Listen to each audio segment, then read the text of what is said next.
devastation, families find small reminders of what matters the most. They do. And senior national correspondent Justin Michaels joins us to tell the story of a family from the Pacific Palisades who lost everything, but also then were given everything, if you will. Right. Tale of two extremes here for Andy and Kristen Jensen. Wonderful, wonderful couple, beautiful family. And the fire that swept through their neighborhood wasn't just a news event for these particular people. It was a personal disaster. Their home, their belongings, their lifetime of memories together, all lost in just minutes. But as Andy sifted through the ashes, he found something worth saving. Andy Jensen expected nothing but ash when he returned to his family's destroyed home. But in the debris, he spotted something small, a metal box. Inside was something he never thought he'd see again. His wife Kristen's engagement ring. Because of the pregnancy and everything, her fingers got, quite swollen, and she had to take her wedding ring and engagement ring off, and she kept it in this little metal box in her nightstand.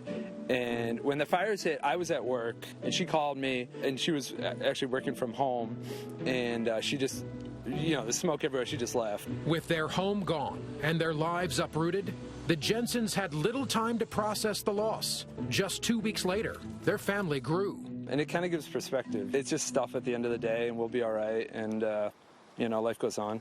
Now a family of 5, Andy wanted to turn tragedy into something meaningful.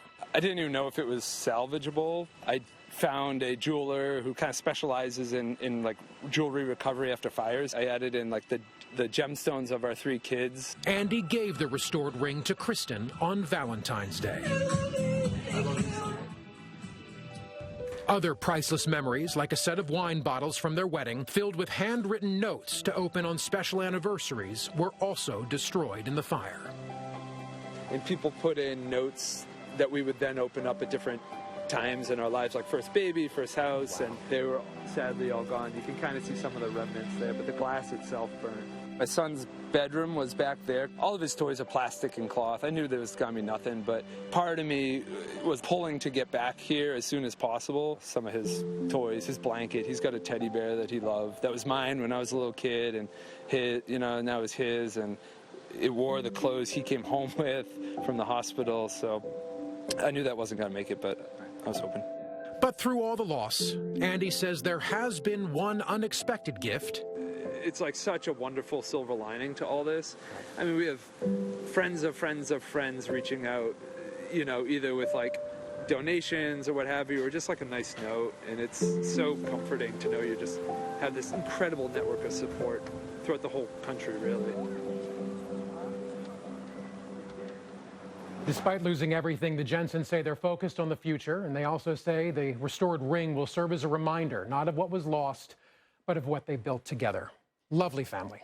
I think the catalyst to their new beginning, really. Right. And the fact that she didn't know he found it. Right. He kept that. Yeah, number. That's so really awesome. cute. I still think 2 weeks to the day from the fire to the birth of Quinn and Kara, their twins. Amazing. 2 weeks to the day. It's a lot. I mean, that is a monumental moment in life. Right. That is very stressful, which you think 2 weeks after, you don't have anything. You might have had a bunch of baby clothes, And going from 1 child to now 3. Yeah. Right. You're outnumbered on this one. Yeah, that'll keep you busy. Are they going to rebuild, do we think? Yes, they're going to rebuild. I know that they're determining whether or not they want to do it on that property. There's a lot of emotion there, I'm sure, and there's a lot to do. They're just one of thousands of people who are trying to figure out what to do now, because all of Pacific Palisades is like their property. It's startling when you move around those streets, and the further you drive, the further you go, one more street after one more street all look like that. And it's going to take time. Right. No matter how much red tape you cut, there's toxins they have to get rid of and remove. Oh, so much. I think it'd be great to keep up with them. Oh, sure. And see where they go next. We were texting this morning. This is just a wonderful story. Yeah. Oh, great. They're lovely people. Hey, guys. Yeah, congratulations. Yes. On your new babies there. Absolutely. All right, Justin, thank you so much. Let's head over to Jordan for a little dog walking. All right, good morning, everybody. Yes, we got to check in on the pups and see what conditions are like. Maybe we get